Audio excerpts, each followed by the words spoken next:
like this quote from I Empathize about exploitation. There are people who want the best for you in this world, but there are also people who would take advantage of you if they had the opportunity. That's exploitation. This week we are talking about vulnerability. The definition of vulnerable is susceptible to being hurt or harmed physically or emotionally. For our purposes today, we are talking about what factors or personal characteristics make a child vulnerable to sexual exploitation. If we know the factors or personal characteristics that make our child vulnerable, number one, we might be able to eliminate some of those factors. And number two, we can educate our child about their vulnerabilities and help strengthen those things in them that are personal weaknesses. Essentially, it is part of prevention. To understand the ways that our child is vulnerable, we must first understand what their needs are.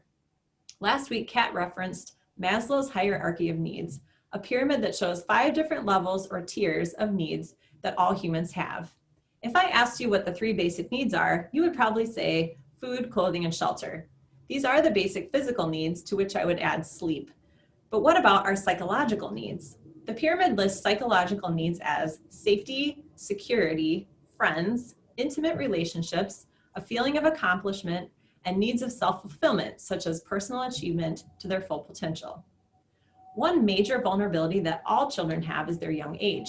Due to being young, they are not so wise about the ways of the world and are generally naive, which makes them an easy target. They don't necessarily know right from wrong, they're easily influenced, they're easily overpowered or manipulated by adults, and often don't have the tools to communicate their wants, needs, or fears. To identify your child's vulnerabilities, take some time to think through each of the needs that I mentioned and identify what they are lacking. Think deeply about each one. If it's helpful, you can Google Maslow's hierarchy of needs to see the visual of the pyramid and read a bit more about each level. Also, think about your child's personal characteristics. What unique things about your child make them susceptible to harm? Is your child shy, people-pleasing, afraid of hurting others' feelings, socially isolated, attention-seeking, or lacking skills to be assertive? Those are just a few examples.